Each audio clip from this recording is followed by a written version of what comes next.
So today we're going to service the Cub Cadet ZT1. This is a 54-inch that we got end of last summer, actually.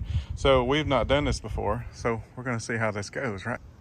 Now, obviously, we need to clean it too, so that's on our agenda as well. This is going to look like a brand new Cub Cadet by the time we're done. But first, we got our brand new air filter that come in our kit, and it goes right under here. Simple.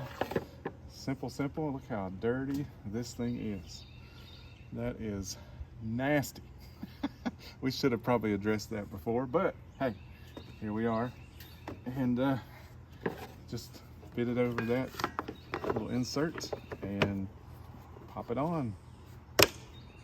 And that part is done. All right, so on the back underneath the engine, this is where your oil comes out.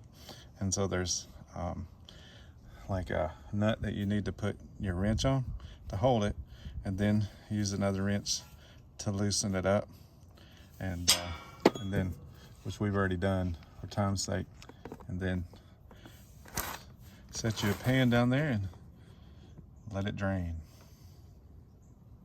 All right, here's your fuel filter, and it has these little clips on there. You see these clips, and we tried needle nose, but needle nose are a little too skinny. So we're going with a little fatter wrench. I don't know if you can see this or not, but you just pinch that and then scoot it right back out of the way. And that way you can take your filter, off these hoses, which we're gonna have to work with it a little bit because it's been on there for a while. Okay, there's the old one off. And it's going to have a little fuel in it, as you can see, so be prepared to get a little gas on you. And we're going to set that one aside. And here's our new one. And slide that down in there like that. And then right there. And then we're going to pull our clips back up. We'll be done. All right, on the back of the engine over here and right here, same spot. Here's your plugs. You got two of them. And you just pop that off like that. Take your wrench, you're gonna have a deeper socket like this. It's kind of meant for plugs, and just get it in there and loosen it up and start taking it out. So I got it loose right there. There's their old one, and it's definitely worn, as you can see. Hopefully you can see that. I don't know, I put it up against that. You can see how worn that is compared to the new one. So it's a pretty good difference. Definitely needs some new plugs. And then just put your new one in, tighten it up real good, and you're done. All right, now your oil filter is right here on the right side of the engine. And you're gonna want, some type of tool to take it off. We have a wrench that kind of a universal wrench, and it works fine.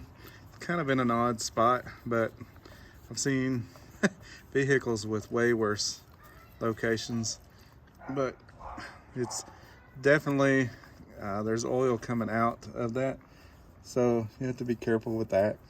There's not a whole lot you can do based on where it's at, not that I know of, but we'll take a rag and wipe that off in a little while when we're done. And there's the old one. It's off. All right, once your oil is drained, now make sure that you put that plug back in, or otherwise you're going to waste 2 quarts of oil when you fill it up. So you can tighten it up by hand, and then just take your wrench and tighten it up a little bit. Make sure it's snug on there and good to go. All right, so here's our new filter. We're going to put just a little bit of oil in that filter and then put it on.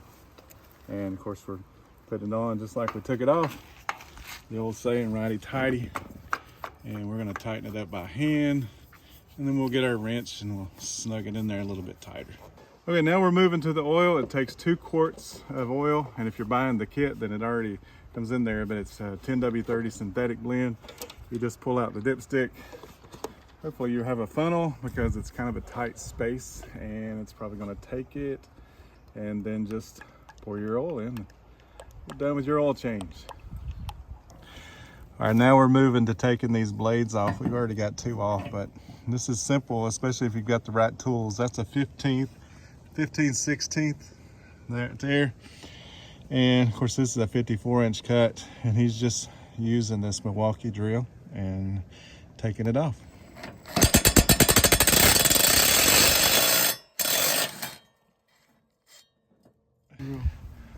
So now when we put these new blades on, let me give you a tip. Take your old blades off first before you go get new ones, because there are S pattern and then there's star pattern. And as far as I know, Cub Cadet has both, so it can go either way. It is a 15/16 inch socket, and our Milwaukee drill has no problem loosening and then tightening those up. And you just simply put the grass side down and take your bolt and tighten it up.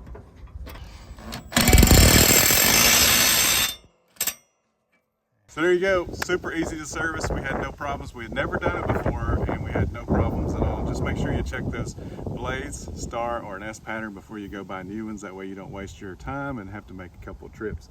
Either way, hopefully this helps you in servicing yours, or even maybe in your decision making whether to buy a Cub Cadet or not. We really like ours. So appreciate you guys watching.